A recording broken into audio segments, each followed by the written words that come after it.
पाणिमादिकारणम् श्यामकायमादिदेवमक्षरम् निरामयम् भीमविक्रमम् प्रभुम् विचित्रताण्डवप्रियम् काशिकापुराधिनाथ कालभैरवम् भजे।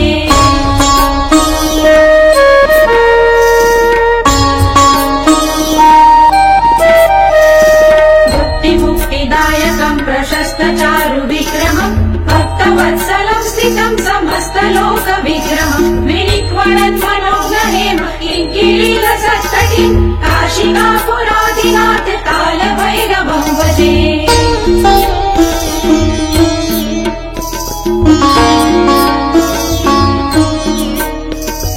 धर्मसेतुपालकम् त्वधर्ममार्गनाशकम् कर्मपाशमोचकम् सुशर्मदायकम् विभुम् स्वर्णवर्णशेषपाशशोभिताङ्गमण्डलम् काशिकापुराधिनाथ कालभैरवम् भजे।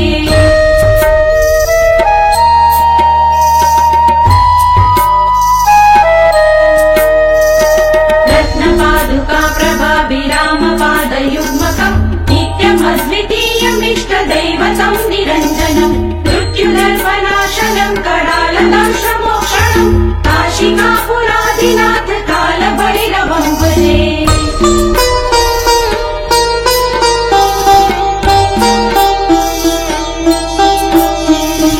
अट्टहास भिन्न पद्मजाण्डकोश सन्तति दृष्टिपात नष्ट पापजालमोग्र शासनम् अष्टसिद्धिदायकम् कपालमालिकन्धनम् काशिकापुराधिनाथ कालभैरवम् भजे।